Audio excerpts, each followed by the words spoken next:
Continuamos con más modo Fontevecchia. Es momento de presentar al próximo invitado. Es licenciado en Sociología, doctorado en Filosofía por la Universidad de Buenos Aires. Se desempeña como investigador principal de CONICET. Es profesor titular de la materia de Teoría Política Contemporánea en la carrera de Ciencia Política de la UBA. Además lidera el Centro de Investigaciones Políticas y el Archivo de Historia Oral de la Argentina Contemporánea en el Instituto de Investigaciones Gino Germani.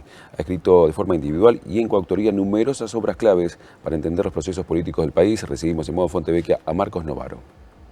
Y estamos hablando de una de las personas con más credenciales del análisis político de la Argentina, así que un placer tenerte, Marcos, en un día que combinamos la entrevista. No imaginábamos que íbamos a estar en este contexto y contándole a la audiencia que mientras estaba la tanda comercial reflexionábamos sobre qué significa, qué síntoma de qué puede ser que este mundial genera en los argentinos una necesidad de festejo, de algarabía, que obviamente todo mundial trae, pero recién en las finales, sí. En este caso casi en cada uno de los partidos. ¿Hay algún, no sé si llamarlo rima, eco, inconsciente, de que comenzar siempre perdiendo para terminar ganar resulta una metáfora de la sensación que cada argentino siente de sí mismo? Bueno, a ver, si alguien lo quisiera guionar, no le saldría mejor, digamos, ¿no? Parece hecho a propósito, ¿no? Que hay alguien escribiendo detrás, Dios juega los preparando, sí, tirando los dados para que salgan así, ¿no? Y obviamente que hay una ética del esfuerzo que está un poquito flotando, ¿no? En el ambiente, esa idea de no bajar los brazos. En el peor momento es cuando se prueba la personalidad, el talento y la capacidad de cada uno, y eso es lo que tenemos que demostrar, digamos, ¿no? Los argentinos estamos demostrando en cada partido que no hay que subestimarnos, que podemos hacerlo mejor y que en el momento de la adversidad somos capaces de probarlo. Y eso tiene un impacto internacional, infernal, digamos, ¿no? Lo que está discutiendo no solamente el mundo futbolístico. Uno lee el Economist, hoy hay una nota de Economist sobre la selección argentina y la inglesa, ¿no? Es impresionante eso, y cómo va a pegar eso, digamos. Bueno, el gobierno tiene alguna ventaja ahí porque puede sacar provecho de esta idea del esfuerzo colectivo que vale la pena, ¿no? Esta idea de, bueno, el resultado tarda pero llega, entonces aguanten porque nosotros tenemos que hacer lo mismo que la escaloneta, tenemos que aguantar, tenemos que apretar los dientes, estamos saliendo del pozo, digamos, ¿no? Y eso, bueno, es un mensaje que está tan evidente que ni siquiera el gobierno está demasiado activo circulándolo, porque me parece que entiende que podría pisar el palito si lo hace demasiado alevoso. Ahora, me parece que el gobierno también se tiene que cuidar de toda la historia de entusiasmos mundialistas que salieron mal, ¿no? En Argentina, ¿no? La dictadura en el 78 pensó que tenía consenso social por años. En el 80 ya estaba boqueando, digamos, ¿no? Medio de un despelote económico, internas y conflictos, y todo ese poder enorme se desmoronó. Alfonsín, el año siguiente al Mundial del 86, perdió por paliza, digamos, ¿no? Perdió todas las provincias, bueno, buena parte de las provincias, las legislativas, y su plan económico se hundió. Y no hablemos de Alberto Fernández, ¿no? Entonces, el entusiasmo futbolístico es futbolístico. Después, ¿qué usos políticos y político-culturales puede tener? Hay que verlo, digamos, ¿no? A mí me parece que, digamos, lo más impresionante es en sí mismo el fenómeno, digamos, ¿no? Después las ramificaciones políticas veremos si hay alguna, pero en sí mismo el fenómeno de esta selección que está convirtiendo cada batalla en una épica gloriosa es impresionante. Como vos decías, importa muy poco el campeonato en sí, importa cada partido es un espectáculo. Ninguna otra selección está haciendo eso, ni algo parecido en el Mundial. Vos podés hablar de la eficiencia de los equipos, digamos, ¿no? Pero suelen ser partidos muy aburridos, digamos, ¿no? Lo que está mirando todo el mundo es la escaloneta, digamos, ¿no? El protagonista de esta final es la escaloneta. Eso es impresionante, ¿no? A ver, una cosa es la política y otra es la cultura. Sí. Nosotros venimos desde hace días planteando la diferencia entre todos los que se quieren apropiar de algún elemento de la historia o del presente y no pueden, de ese sentimiento más profundo, que uno puede decir el mensaje del Papa Francisco, hasta una serie como El Eternauta de Nadie se salva solo.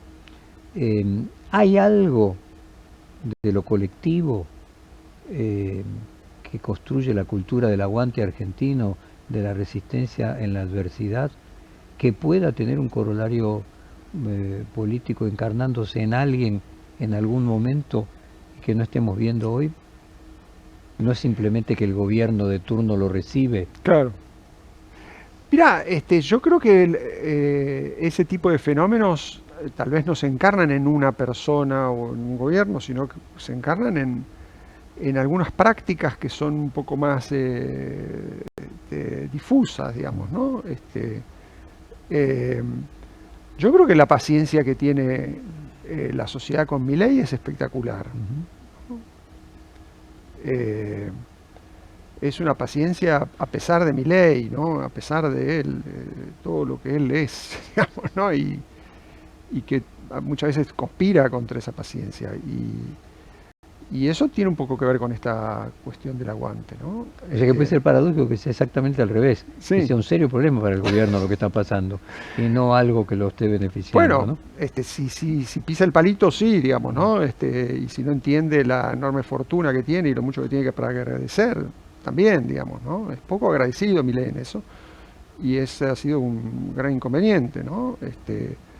Pero hay una resiliencia y hay un esfuerzo en estos años que es enormemente valioso para el gobierno. Ahora hay una contradicción ahí, porque ese esfuerzo colectivo, él plantea individualismo, no colectivo, ¿no? O sea, el colectivo parece representar otra corriente política. Viste que hay toda una discusión sobre este asunto del individualismo y la comunidad, digamos, ¿no? Y la verdad es que en eso Milei sí es bastante... no sé si original, digamos, ¿no? Pero sí es bastante sugerente lo que él hace, ¿no? Porque es un populista libertario, no es un liberal clásico, ¿no? No es un tipo que, bueno, entienda que el único pacto social que hay son ciertas reglas básicas y entonces vos tenés que minimizar el componente colectivo, porque todo ese componente colectivo tiene ramificaciones problemáticas para las libertades individuales. Para Milei no es tan así, ¿no? Para Milei en ese sentido es bastante oportuno y tiene una gran ventaja política detrás de eso, que es que yo creo que es algo que no se percibe hasta en los críticos más sofisticados de Milei. Yo no sé si lo perciben la importancia que tiene, ¿no? El hecho de que el populismo de Milei sea un populismo en serio, ¿no? El tipo cree realmente que hay un... a ver, ¿cómo decirlo? Hay un componente de la lucha política que él está dando, que es un componente fuertemente comunitario, ¿no? Que es esta idea de que hay un destino colectivo y que ese destino colectivo lo tenemos que reencontrar y se extravió. Lo vamos a encontrar individualmente. Y no es, claro, no es incompatible con el mensaje individualista, meritocrático y puramente económico, sino que es un mensaje propiamente político que tiene Milei. Comparto plenamente, incluso decíamos en la columna, de que quienes votaron a Milei también aspiran a esa resurrección que sienten que la Argentina viene necesitando. Mi pregunta es si el mensaje que él colocó y aportó y lo llevó a la presidencia luego es correspondido en la realidad, si finalmente los beneficios son colectivos o si finalmente se descubre que no, y cuánto la llegada o no de esos beneficios, cuando hablamos del colectivo hablamos a la mayoría de las personas, sí, ¿no? Sí, sí, sí. No, nunca es al 100% de las personas, pueden condicionar los votos el año próximo. ¿Cómo ves vos el escenario electoral y qué relación crees que tiene con el hecho de que la economía llegue a producir ventajas reales a las personas en 2027 o que todavía van a seguir teniendo paciencia? Mirá, ahí me parece que hay un problema que es un problema de hilación de expectativas y de percepciones, ¿no? Que hay que ver cómo el gobierno lo logra hacer, si lo logra, y hay que ver si la oposición logra plantear una objeción, una crítica potente, ¿no? En Argentina, digamos, hasta ahora somos socios del fracaso, digamos, ¿no? Todos colectivamente nos sentimos un país que ha entrado en decadencia hace un tiempo, nos discutamos cuándo, digamos, ¿no? Pero que nos hemos venido empobreciendo todos. Los empresarios también son más pobres, digamos, ¿no? Hasta los ricos se han empobrecido, son pymes del mundo, digamos, ¿no? O sea, entonces ser socios del fracaso es un sentido ya de colectividad, digamos, ¿no? Estás junto en el fracaso, ¿no? Entonces cuando interpelás a ese país decadente, bueno, y cuando Milei lo ha hecho en ese sentido colectivo, ¿no? Y por eso políticamente muy potente, ¿no? Es decir, bueno, alguien nos jorobó. Nosotros somos una comunidad que ha sido jorobada, no por los ricos, sino por los perversos de la casta, digamos, ¿no? La casta no son los ricos, no son los empresarios, porque los pobres empresarios también son pobres, digamos, también se han empobrecido. Ese mensaje ahora tiene un problema, que es que hay que ver quiénes son los que participan del éxito, digamos, ¿no? La Argentina ha empezado a crecer. Bueno, entonces él te dice, bueno, les va a llegar a todos, tarda, pero va a llegar, ¿no? Y entonces el gran problema es que en el momento del éxito, cuando vos no te llega, es más difícil compartir un sentimiento colectivo que en el momento del fracaso que te unifica, digamos, ¿no? El fracaso nos unía, pero ahora no, ahora a los ricos les va mejor y a mí no.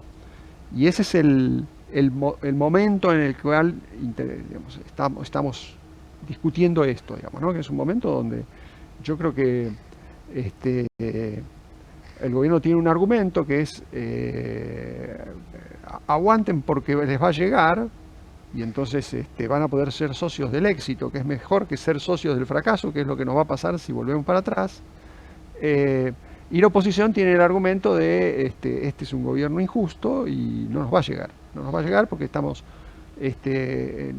bajo la égida del individualismo, la exclusión. Y bueno, esa es la polémica que hay planteada. Yo creo que el gobierno tiene un argumento, tiene una ventaja, que es que puede mostrar que alguna gente está mejor y entonces miren que así como les llega a los neuquinos, les va a llegar a ustedes también, ¿no?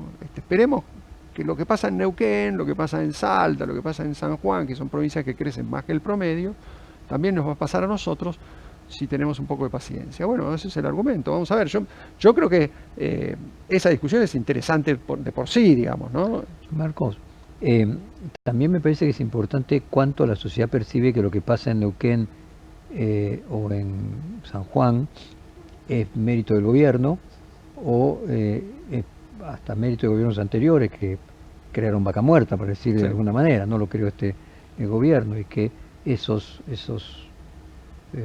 oportunidades que dan los recursos naturales son preexistentes y no es este gobierno el que las desarrolla. O sea, ahí también va a haber un tema de cómo interpretar el éxito de Neuquén o de San Juan como ejemplo, ¿no? Pero bueno, un vector del año próximo es la distribución, el crecimiento y la distribución del crecimiento. Sí. Otro uno podría decir es la corrupción. En muchas elecciones la corrupción no ha tenido ninguna importancia. Por ejemplo, en la reelección de Menem en 1995 no tuvo ninguna importancia. Pero sí tuvo importancia en las elecciones del 99. Y sí tuvo mucha importancia en las elecciones de 2015. Es decir, Macri no ganó diciendo voy a cambiar la economía, sino dijo vengo a mantener la economía, pero vamos a hacer un gobierno prolijo, sin corrupción.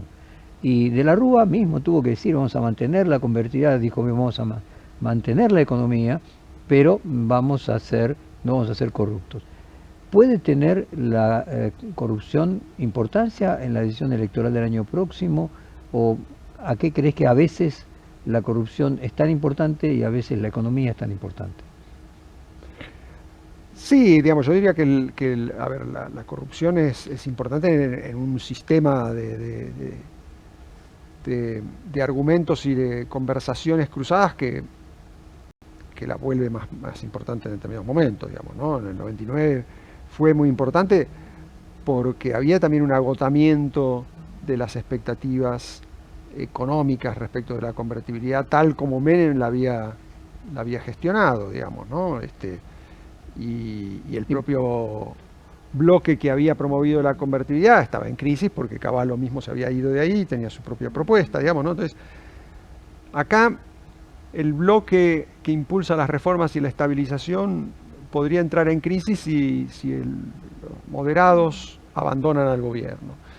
Y yo creo que el gobierno se ha cuidado de que eso no pase, digamos, ¿no? Se ha cuidado de que no pase y ha puesto a los moderados al frente, ¿no? Después de haber intentado gobernar más solo, con los violetas puros, con los fieles, coronando a Adorni como el gran exponente de la nueva dirigencia que ellos prohijaban, ¿no? Ese fue el tipo de lectura que ellos hicieron del triunfo del año pasado, ¿no? Es un triunfo violeta, vamos a poner al frente a los que son nuestros hijos dilectos, que son los exponentes de la nueva dirigencia, de la nueva Argentina, le va a corresponder esta dirigencia. Bueno, eso fue un desastre, digamos, ¿no? Ahora, fue tan desastroso, y yo creo que hay que agradecérselo a Adorni que haya sido tan desastroso, que ha quedado con poco margen esa idea de gobernar solos, de pintar el país de violeta. Y ahora tenemos un gobierno bastante pragmático, ¿no? Que tiene un equipo profesional de gente que es toda prestada, todos adoptados, son todos hijos, pero ni siquiera están todos afiliados y todos tienen su propio proyecto político, digamos, ¿no? Empezando por Santilli y Bullrich, pero también en los demás, digamos, ¿no? Tipos que tranquilamente se pueden ir y hacen su propia historia, política o no, pero digamos, pocos de esos tipos dependen de Milei. Ese es el gobierno que tiene Milei, no es el que quería, pero es el que tiene. Y eso me parece muy importante para ese futuro posible de este gobierno. Yo creo que, a mí me parece que la reelección de Milei es bastante segura, sinceramente, y creo que es poco amenazadora en este sentido. Me parece que es un gobierno que no ha logrado construir instrumentos fieles que le permitan perdurar insistir en sus proyectos más problemáticos. Me parece que no lo consiguió y no lo va a conseguir. Y entonces lo más probable que pase es que después de su reelección el estrellato de Milei tienda a decaer muy rápido. Va a ser un presidente, un pato cojo, como se dice, muy rápido, ¿no? Y esa perspectiva entusiasma a muchos gobernadores de todos los partidos que piensan que eso es lo que probablemente pase y entonces dicen, bueno, después venimos nosotros, ¿no? Entonces negociemos la reelección para todo el mundo porque después del 27 se abre una historia nueva y que mejor ser socios de ese éxito que estar en la vereda enfrente. Y entonces yo creo que vamos a tener una elección de reelecciones muy generalizadas. Antes de entrar en Bullrich-Santilli, me parece interesante cerrar lo que yo te planteaba. Vos decís, miren, es cierto que la corrupción o la lucha contra la corrupción, el vector en algunas elecciones, como la post-menemista y como la post-kirchnerista, y no la economía. Pero la economía ya se había agotado. Claro. No era un problema, pero daba señales de cierta vetustuz. Y paralelamente a los dos representantes de ese modelo, al menemismo por un lado y al kirchnerismo por el otro, se le había ido una parte importante, porque vos mencionas el caso de Cavallo en el 99, pero también vale en el caso de Cristina Kirchner, que se le fue Sergio Massa, claro, con una parte del peronismo bonaerense renovador.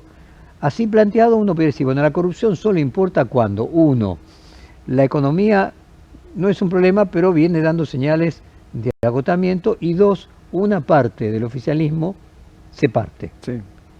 Y eso Milei lo ha evitado, digamos, ¿no? Lo ha evitado, estuvo en riesgo porque es tan cabezadura que quiso insistir con Adorni. Bueno, la apuesta que él había hecho por Adorni era muy cara para él, ¿no? Era muy cara en el sentido, muy querida, era su sueño, ¿no? un heredero posible. No era simplemente el candidato para la ciudad, digamos, ¿no? ¿Quién me puede continuar? ¿Quién es el modelo a seguir para esta nueva dirigencia? Y insistió tanto con eso que la verdad que estuvo al borde, él mismo se puso al borde cuando dijo: prefiero sostener a Dorni y perder la elección del año que viene. Él dijo eso. Y supongo que habrá aterrorizado a muchos inversores, ¿no? Que dijeron: este tipo, no pongo un mango acá, digamos, ¿no? Si está dispuesto a incendiarse con esto. Pero bueno, eso lo dijo, pero no lo hizo, digamos, ¿no? La corrupción va a ser un problema porque este gobierno no tiene ninguna política de transparencia, digamos, ¿no? Va a seguir siendo un problema, y va a resurgir, va a reaparecer. Me da la impresión de que después de este caso tan escandaloso y tan resonante en términos políticos, que le costó tanto, me parece que el gobierno por un tiempo se va a cuidar, digamos, y ahora tiene un argumento de que finalmente yo cumplí, ¿no? Milei no lo va a decir nunca, pero el implícito de su mensaje final, donde él abraza a Dorni, pero al mismo tiempo lo despide de toda la escena, digamos, ¿no? Igual que hizo con Esper, lo saca de la escena, bueno, finalmente yo cumplí, a los corruptos los saco, ¿no? Es más que lo que pueden decir los kirchneristas, así que no me sigan jorobando, ¿no? Con esto. Bueno, Menem también lo sacaba. Sí, sí. Pero sí. la corrupción estaba... Es estructural, ¿no? Pero sí es correcto tu análisis de que la corrupción importa cuando otras cosas hacen que otras importen, cosas hacen falta, y en este caso no creo que estén presentes. Vos marcabas que los gobernadores ven con un buen panorama que Milei sea reelecto, porque ellos mismos primero son jóvenes, y 16 gobernadores pueden ser reelectos. Y entonces vos decís: vamos a ver un festival de reelecciones el año próximo. Eso es correcto para los gobernadores, y cada uno de ellos puede pensar en 2031 a nivel nacional y 2027 a nivel provincial. ¿Y Bullrich y Santilli? Mirá, a ver, ellos están esperando a ver cómo heredan al PRO, digamos, ¿no? Con estrategias diferentes, ¿no? Santilli sigue siendo parte del partido, Bullrich no, pero espera quedarse con esos votos, definitivamente, ¿no? Entonces, me parece que para ambos jubilar a Macri es un objetivo, ¿no? Es un objetivo muy importante. Vamos a ver si los Milei se los conceden, ¿no? Me parece que ahí el principal obstáculo y el que puede hacer que Macri sobreviva es Milei, ¿no? Así como en su momento Macri hacía mucho para que sobreviva Cristina, ahora Milei puede hacer algo para que sobrevivan los Macri, porque consideren que, bueno, tener a Patricia jefa de gobierno y a Santilli gobernador no es algo que les convenga demasiado, ¿no? Ahora, al mismo tiempo, para consolidar su consenso político y por lo tanto fortalecer el círculo virtuoso de confianza económica y política, ¿no? Que ellos necesitan alimentar de acá a 2027, para que no haya una corrida detrás del dólar y para que los inversores no solamente se anoten en el RIG, sino que pongan la plata, digamos, ¿no? Para eso necesitan una oferta muy sólida, digamos, ¿no? Entonces yo creo que ahí están luchando. A ellos, en términos de su interna y su distribución de poder, construir dos poderes autónomos como serían Santilli y Bullrich no los atrae tanto.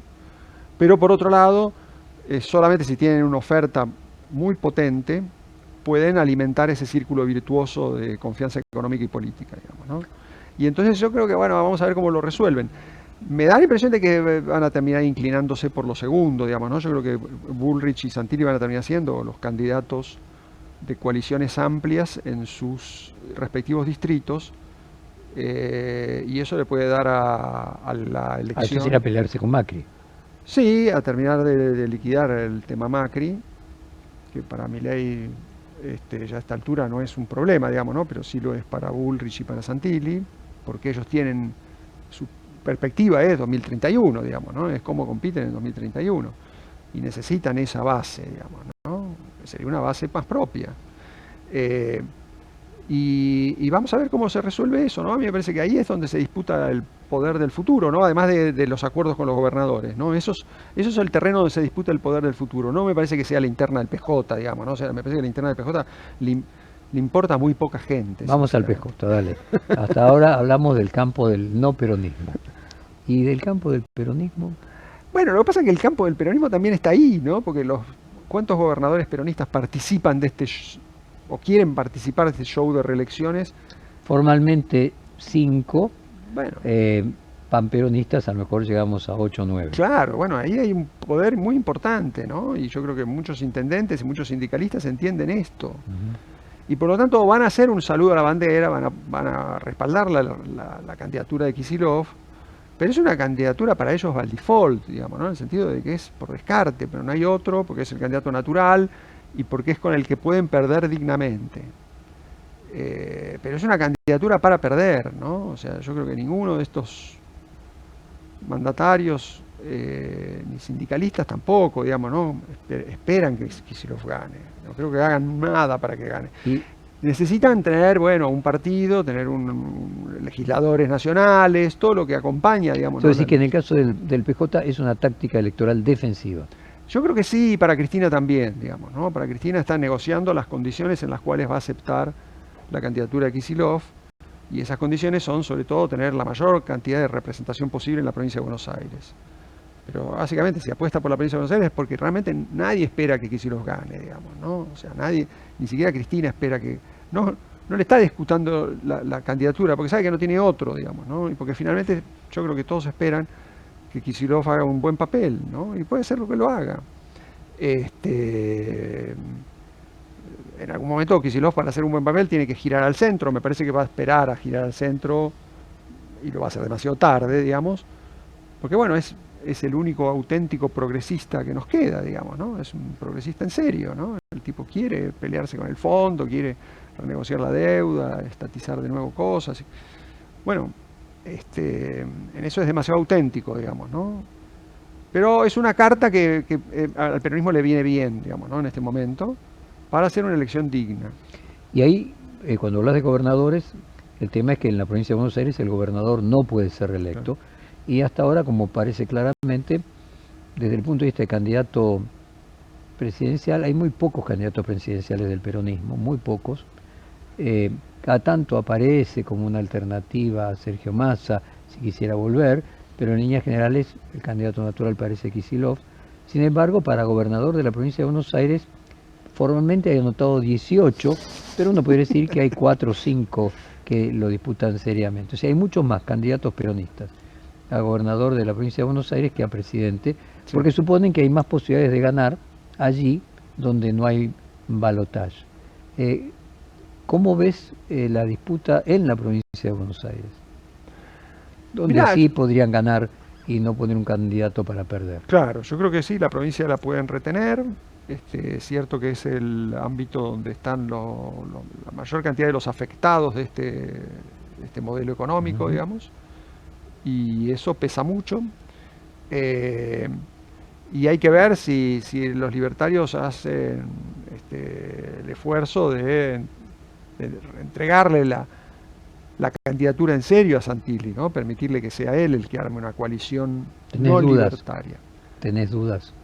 Tengo dudas por lo tercos que son y lo cabezones que son, en el sentido de querer ser ellos los que pintan de violeta los votos, ¿no? Entonces, si le dan un tono demasiado violeta a las listas, eso lo va a afectar a Santilli, ¿no? Si Santilli es el candidato, necesita que le permitan armar una coalición amplia, ¿no? Y la coalición amplia implica repartir cargos a mucha gente, radicales, peronistas, no solamente el PRO, digamos, ¿no? Y que los violetas sean minoría. Y eso no sé si se lo van a bancar los Milei. Tal vez esperan, bueno, qué sé yo, perder la provincia, no sé si sería tan grave, ¿no? Hay que ver, digamos, ¿no? Por este asunto de que prefieran tener un gobernador peronista con el que pelearse, claro, pero ser presidente. Exactamente, ¿no? Mantener un poco la situación actual que tener a un gobernador al que hay que darle financiamiento y además que es un actor que los desafía para adelante. Yo creo que esos son los dilemas. Ahora, me parece que en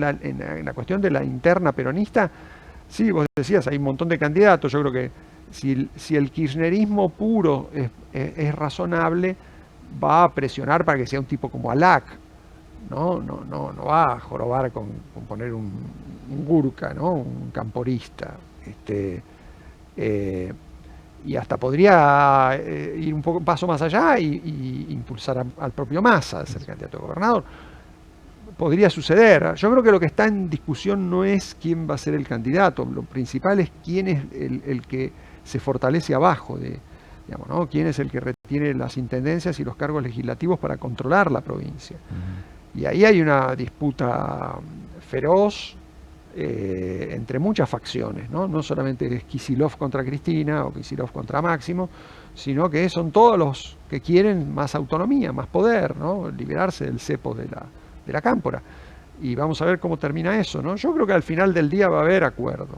Va a haber acuerdo porque esa gente, bueno, son racionales, ¿no? Finalmente están haciendo algo bastante tonto, bastante escandaloso, pero me parece que es una especie de juego del gallina, ¿no? Es decir, yo estoy dispuesto a pelear hasta el final, pero es como cuando Luis Caputo dice, no necesito los mercados. Todo el mundo sabe que sí, digamos, ¿no? Déjame volver como corolario al comienzo.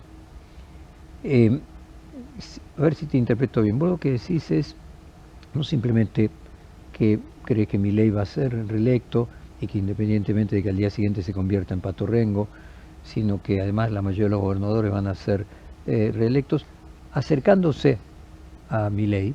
Sí. Es que hay un corrimiento y que el peronismo va a buscar un candidato progresista para perder, pero en los lugares donde pueda ganar va a colocar candidatos más de centro. Sí.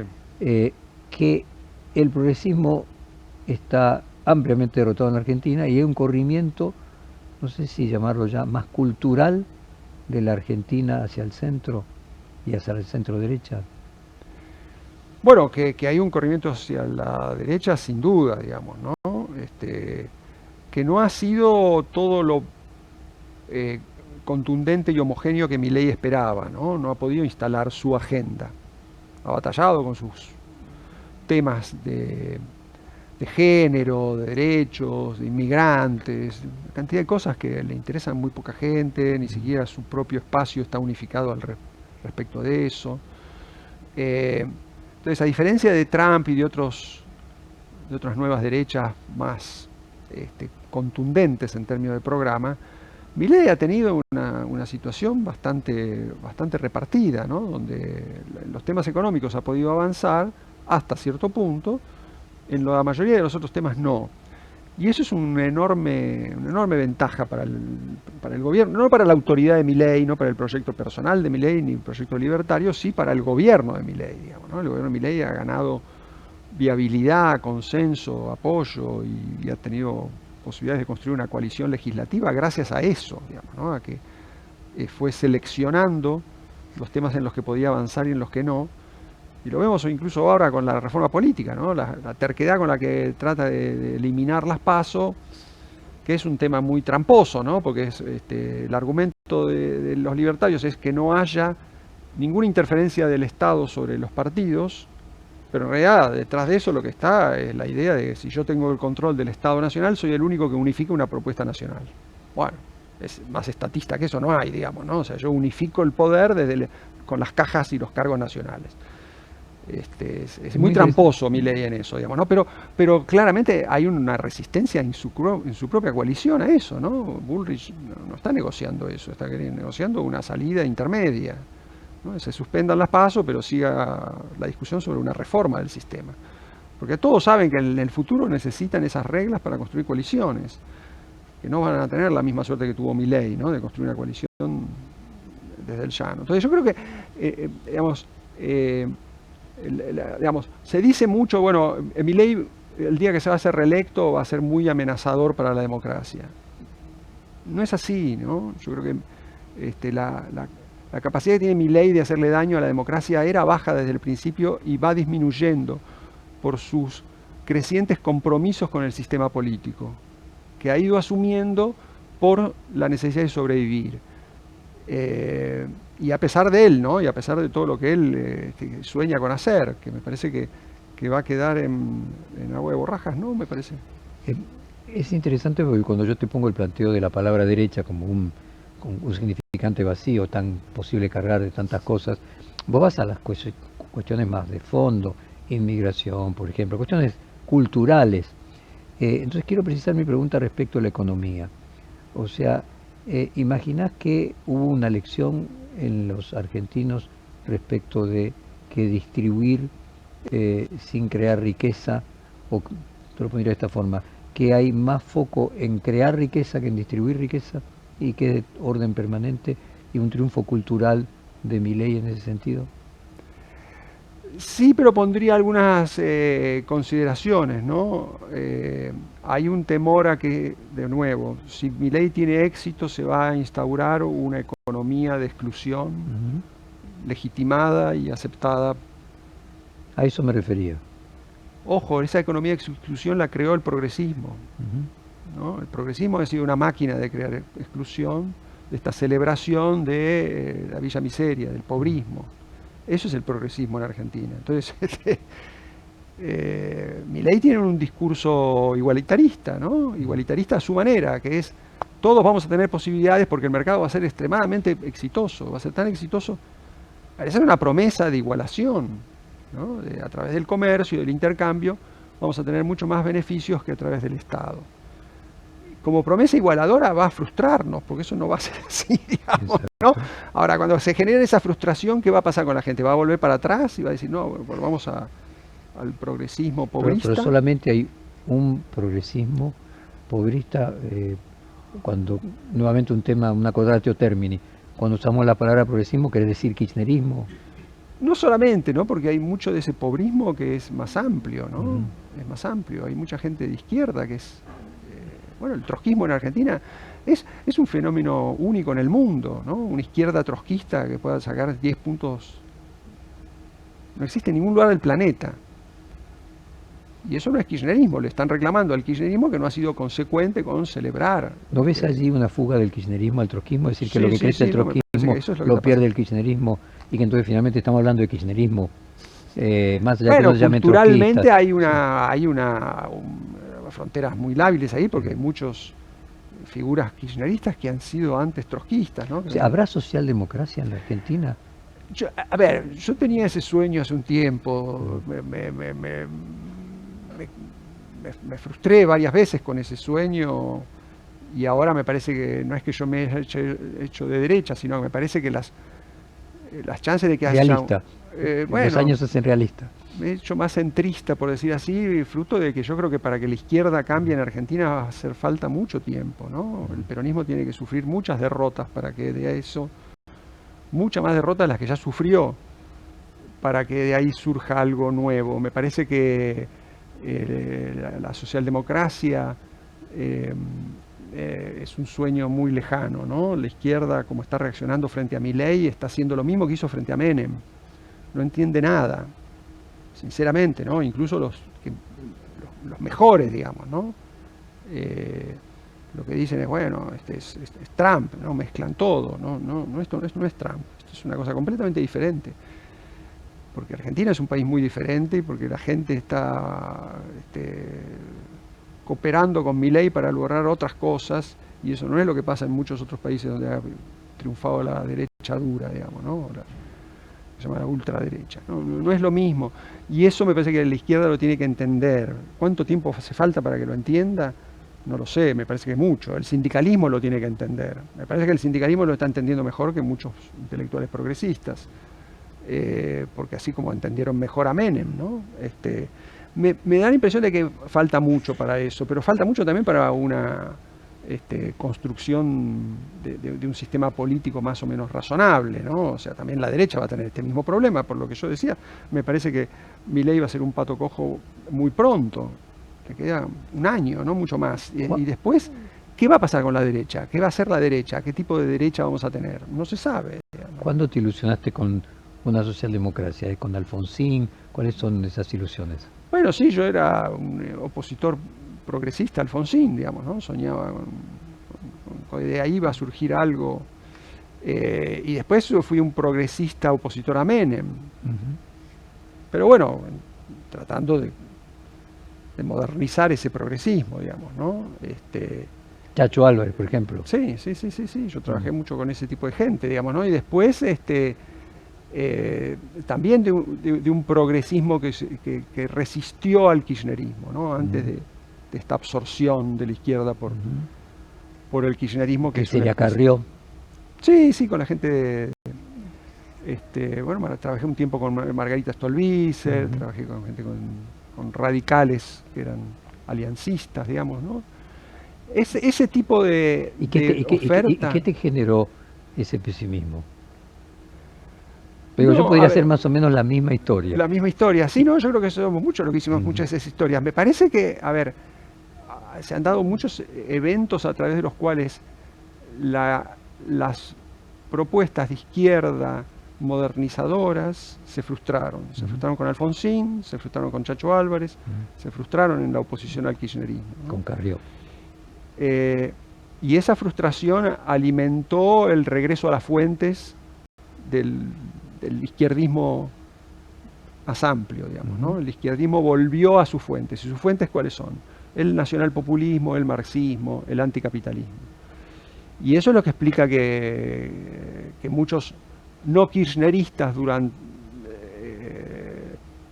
las décadas kirchneristas ahora sean kirchneristas, ¿no? Han regresado, han retrocedido. Milei los volvió kirchneristas. Y es lo mismo más o menos que pasó después de la frustración de la alianza, ¿no? Muchos que habían entendido la modernización menemista, después se hicieron kirchneristas en lo económico. Dijeron, no, hay que romper con el consenso de Washington. Sí, la desazón lleva el converso, lleva al opuesto. Te voy a hacer una pregunta existencial. Todas estas eran preguntas existenciales. Una más. A ver si compartimos esta experiencia también. Uno se dedica toda la vida a estudiar de la manera lo más científicamente posible el análisis político, tratar de imaginar a partir de ese análisis de la manera más científicamente posible perspectivas, hipótesis posibles de futuros, ¿no? Pues si mira, iba a ser reelecto. Pero no lo decís como un deseo, sino todo lo contrario, como resultado de un proceso de análisis de las distintas posibilidades y la relación de fuerzas. ¿No sentís esto que yo sí siento, que después siempre nos equivocamos? Que después la realidad siempre es distinta a lo que imaginamos, lo que no le quita mérito a lo que hacemos, porque es mejor que el horóscopo, que el I Ching, pongo siempre el ejemplo, ¿no? O sea, el método científico no te garantiza que el producto sea verdadero, lo que te garantiza es que el proceso que lleva a ese producto es científico, es verdadero, es refutable, sigue determinadas normas, es lo mejor que tenemos, que es la razón. Y en ese sentido, ¿no quizás que por ahí te sorprende 2027 y te encontrás con algo? No me refiero a un outsider evangelista, no me estoy refiriendo, sino que realmente se pueda construir un progresismo no anticapitalista. ¿Tenés miedo de ilusionarte en lo que te gustaría? No, yo quisiera que a gente que construya, que hay mucha gente que yo conozco que está tratando de construir eso, le vaya bien. Y probablemente contarían con mi voto, ¿no? Por lo menos en primera vuelta. Sinceramente, me da la impresión de que, a diferencia de otros momentos en que el escenario es muy incierto, yo creo que este no es el escenario de 2025, ¿no? En 2025 podía pasar cualquier cosa. Tampoco es el escenario de 2023, donde también podía pasar cualquier cosa. Acá hay un escenario que está bastante estructurado, ¿no? Y no creo que me genere sorpresa, ¿no? Es como decir, bueno, después de 2010 y Cristina iba a ser reelecta. Independientemente de lo que hagan los demás actores, ese iba a ser el resultado. Hay ciertos momentos en que no hay que ilusionarse demasiado con eventos. Voy a ser más concreto. Está claro que la posibilidad de que se cree un Juntos por el Cambio, una alianza a un año de la votación resulta poco probable, que a lo mejor todo ese proceso germina para 2031. Pero no tenés, ni le asignás ninguna posibilidad a que una persona como Kicillof, a lo Lula, si se dieran las circunstancias, termine alguien que se suponía que era antimercado termine siendo promercado? Mirá, yo lo que pasa es que creo que Kicillof es muy sincero, ¿no? Es muy sincero en serio. Él es, a diferencia de muchos kirchneristas que simulan progresismo, él es en serio, ¿no? Cree lo que dice. Lo pintó muy bien él cuando triunfa en las elecciones de septiembre del año pasado y da dos entrevistas muy importantes. Yo creo que hay que volver a leerlas esas para entender a Kicillof cómo funciona. Creo que fue Clarín La Nación, ¿no? Da dos entrevistas donde él bueno, dice, era el momento que tenía la oportunidad para dar un mensaje, ¿no? Un mensaje, y lo que dice es kirchnerismo recargado, ¿no? Es el error de Néstor y Cristina fue no estatizar YPF mucho antes.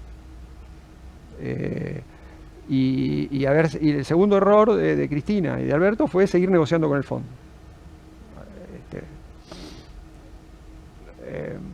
Bueno, es un mensaje de ruptura. Yo creo que en ese sentido él, me parece, se ha ratificado en sus creencias más tradicionales, también por efecto de la experiencia y el efecto de la competencia con Milei, ¿no? Milei lo convence de eso. Y hay muchos... Milei lleva el progresismo a la izquierda. Y sí, y estamos al borde de la misma forma que el progresismo llevó a la izquierda, llevó a la derecha, al extremo a Milei. A Milei. Y me parece que el modo en que los intelectuales progresistas que lee Kicillof interpretan a Milei están empeorando las cosas. Están empeorando las cosas. Eso me parece muy, muy perjudicial. Bueno, es muy tentador hacerlo, porque vos tenés a Peter Thiel acá, lo tenés en el barrio Parque, y entonces, ¿cómo no entender, cómo no pensar que viene una especie de tecnofascismo del que hay que protegerse con algún tipo de especie de cúpula nacional populista? Protejámonos de un mundo amenazador que va hacia el fascismo. Bueno, ese es el tipo de reacciones que despiertan mucha gente. A mí me parece que es terriblemente tóxico eso, y creo que hay que luchar contra eso, y yo creo que hay mucha gente progresista que entiende ese problema, pero no tiene muchas armas, ¿no? Hay mucha gente peronista que entiende eso, ¿no? Bueno, lo dice Olmos, lo dice Aníbal Fernández, ¿no? Dijeron, cortémosla con este asunto, ¿no? Esto hay que construir arriba de las espaldas de Milei, tenemos que construir una propuesta de un nuevo peronismo. Queremos que tenga éxito el 100% de lo que hace Milei. ¿Por qué esa gente no está hablando con Kicillof? Habla con Cristina. Eso me parece que es muy sorprendente, ¿no? Es nuestro progresismo y nuestro reformismo peronista es un reformismo que va para atrás. La persona que está tratando de entender lo que pasa en mejores términos es quien no puede competir, quien está totalmente invalidada y no tiene nada para ofrecer en términos de candidato, a menos que sueñe con una candidatura de Uñac. A ver, vos lo que decís es que Kicillof está a la izquierda de Cristina. Sí, claramente, y me parece que Cristina eso lo viene diciendo hace tiempo. Tenemos que revisar lo que hicimos, y está hablando con esta gente, habla con Pichetto. ¿Por qué Pichetto no se reúne con Kicillof? Se reúne con Cristina. Y pasa lo mismo con Tolosa Paz, Olmos, Aníbal Fernández. Están hablándole a Cristina y le están hablando a los gobernadores, pero Kicillof no participa de esto. Eso, a mí me parece que eso es dramático. Eso me parece que es dramático y es un poco fruto de, bueno... ¿Y vos ves que ese sector no tiene un candidato que le pueda ganar a Kicillof en unas internas, sean PASO o primarias? Bueno, están tratando de construir algo, están tratando de influir. Pero que lo están tratando de negociar cargos para Kicillof, pero no construir un candidato alternativo. No, da la sensación de que, bueno, la idea es... Lo que pasa que también para Cristina es un problema, ¿no? Jugó la carta del candidato moderado y la gastó. Varias veces. Con Scioli, con Massa, con Alberto Fernández. Entonces... Uñac tiene ese trauma, ¿no? Que es otro más de esto, ¿no? Eso no va a prosperar. Entonces, por eso yo creo que el peronismo necesita muchas más derrotas de las que ya sufrió, porque la verdad que hasta que no esto termine de cantar, y me parece que la izquierda tiene que dejar de estar fascinada con esta idea antimileísta, ¿no? Empezar a hablar de otra cosa. Todos escriben sobre Milei, me tienen harto la cantidad de libros para repetir las mismas cosas que escriben sobre Milei. y sobre Milei la ultraderecha y la nueva derecha y la no sé cuánto. Córtenla, hablen de Argentina, no hablan de Argentina, no explican nada de lo que pasa en Argentina. A ninguno se le ocurrió una sola idea sobre cómo explicar lo que pasó en los últimos 20 años. Y una vez le escuché decir al ministro del Interior de Menem, al inefable Corach, el mejor invento de Perón fue el antiperonismo. Sí. ¿Podría decir que el mejor invento de Milei es el antimileísmo? Sí, en eso Milei, Y ahí gana Milei. Cuando nos hace antimileístas, gana. él lo entiende muy bien eso. Eso le funciona muy bien, ¿no? Y él es un provocador, agresivo, en gran medida porque lo es, pero también porque entiende cuál es la lógica de los resultados, digamos, ¿no? Provoca un efecto muy tóxico en los demás, muy tóxico de enceguecimiento. Y sobre todo en los intelectuales, a los que la gente les desconfía, ¿no? Y los intelectuales se vuelven entonces actores tan importantes en perjuicio de lo que ellos quisieran Que fuese promover, ¿no? contraproducente. Es muy contraproducente. Entonces, Marcos, necesitamos tu vacuna que vence, ¿viste? Porque las vacunas vencen con mayor periodicidad. Así que, además de agradecerte esta clase magistral, pedirte repetirla con más asiduidad. No, con todo gusto, un placer para mí. Así De que lo cuando mismo, vos quieras, Jorge, seguimos hablando y esto va a seguir. Es una historia que va a ser muy interesante. Yo creo que, la verdad, no solamente por mi optimismo, digamos, ¿no? Yo creo que objetivamente uno encuentra motivos para que esto sea muy interesante, ¿no? Marcos Novaro, vamos a las noticias.